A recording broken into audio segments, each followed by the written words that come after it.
नमस्कार। स्वागत है आप सभी का कन्वर्सेशन विद गॉड, भगवान से बातचीत। इस पुस्तक का आज ये पहला अध्याय।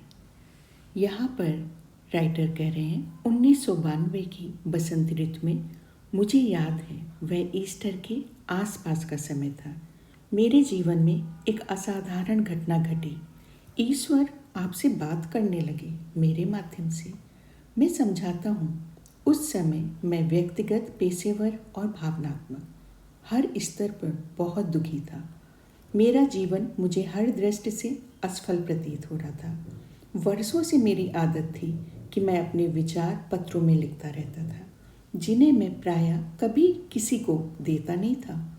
उसी आदत के अनुसार मैंने अपनी भरोसेमंद पीले रंग की पैड उठाया और अपने मन की सारी भावनाएं उसमें लिखना प्रारंभ किया। इस बार किसी और व्यक्ति को पत्र लिखने के बजाय, जिसे मैं अपनी पीड़ा का कारण मान रहा था, मैंने सीधे स्रोत पर जाने का निश्चय किया। सबके सबसे बड़े पीड़ादायक कारण के पास मैंने ईश्वर को पत्र लिखने का निर्णय किया। वह पत्र कटुता और आवेग से भरा हुआ था, उलझनों, विकृत भावनाओं और आरोपों से भरा, और ढेर सारे क्रोधित प्रश्नों से भी। मेरा जीवन ठीक क्यों नहीं चल रहा था? इसे सही करने के लिए क्या करना पड़ेगा? मुझे संबंधों में सुख क्यों नहीं मिलता?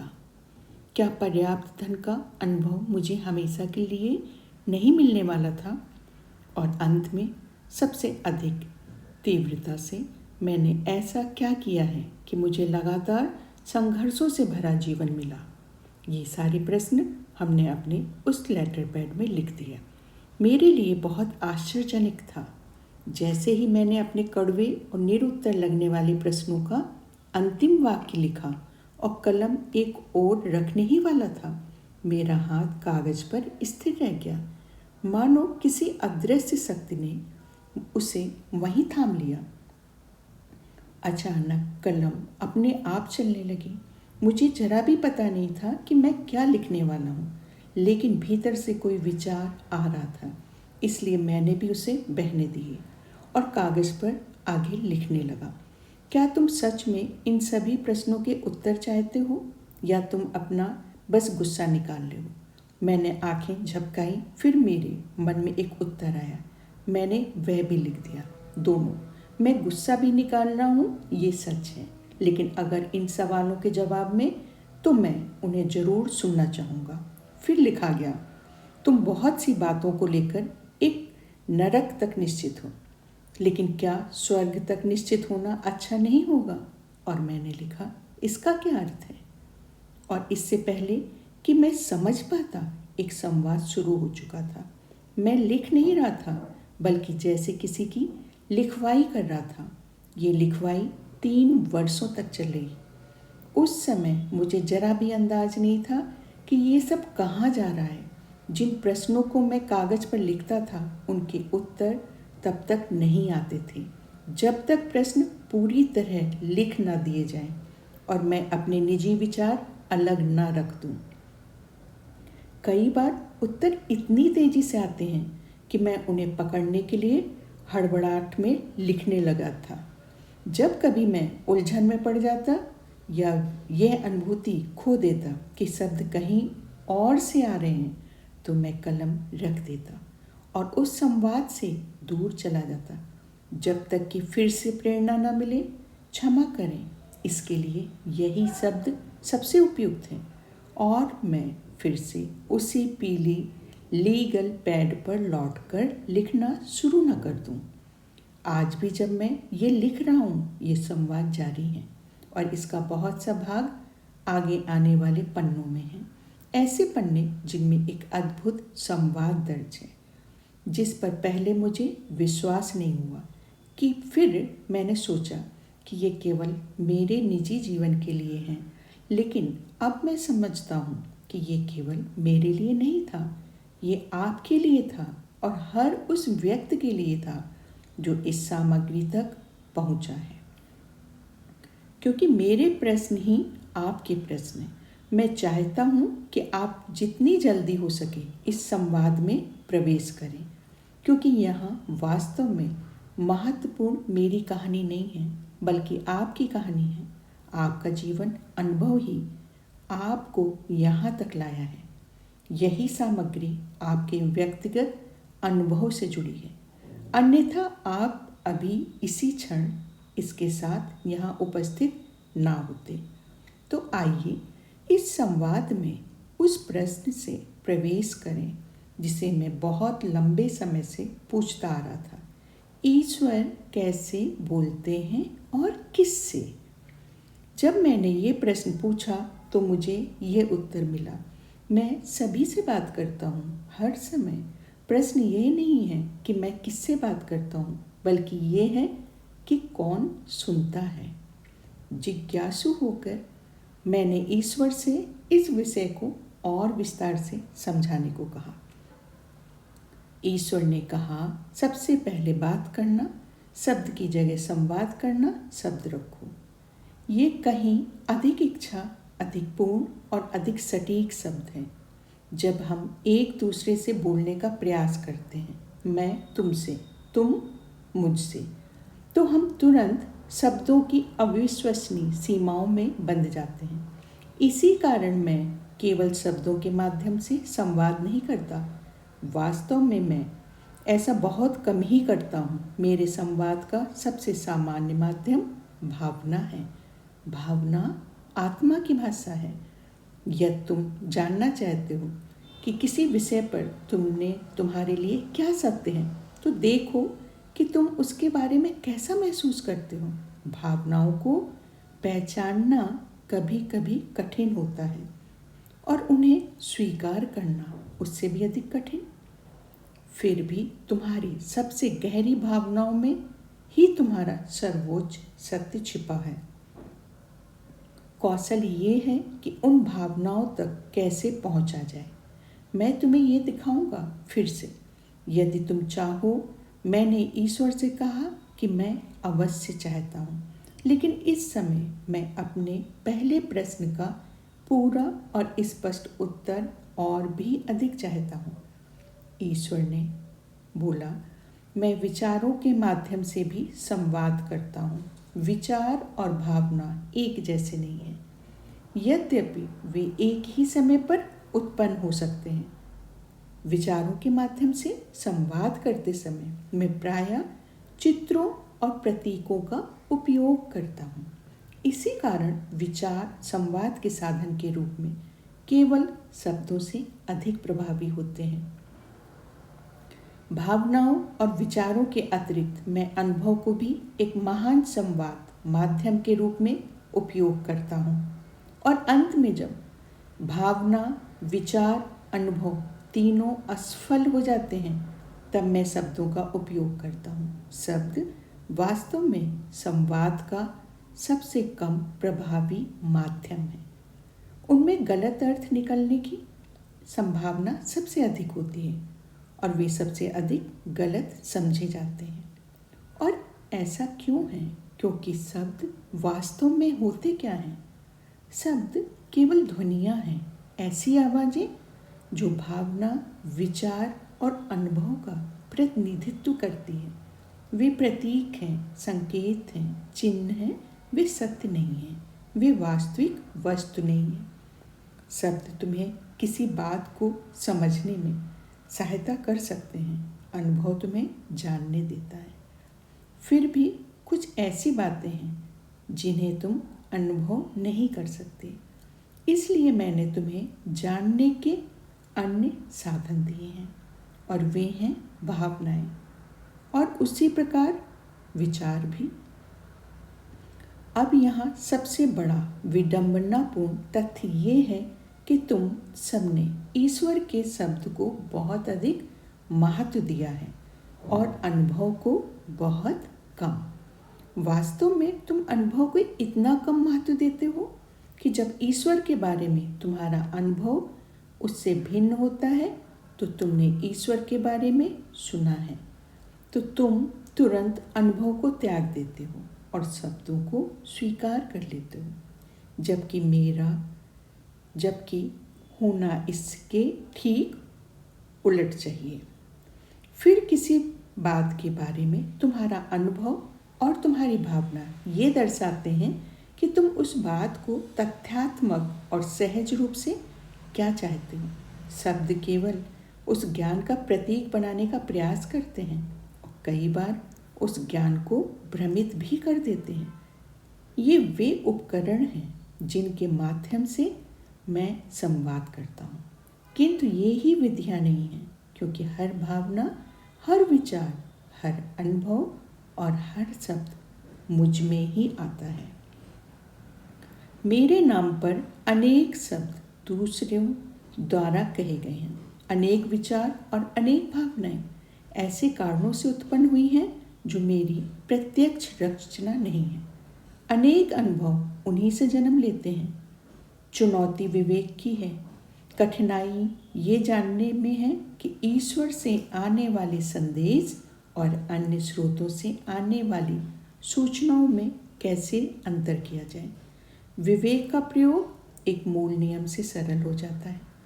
मेरा संदेश हमेशा तुम्हारा सर्वोच्च विचार होता है, तुम्हारा सबसे स्पष्ट शब्द होता है और तुम्हारी सबसे महान भावना होती है। इससे कम कोई भी किसी अन्य स्रोत से आती है। अब भेद करना सरल हो जाता है, क्योंकि एक प्रारंभिक विद्यार्थी के लिए भी सर्वोच्च, सबसे स्पष्ट और सबसे महान को पहचानना कठिन नहीं होना चाहिए।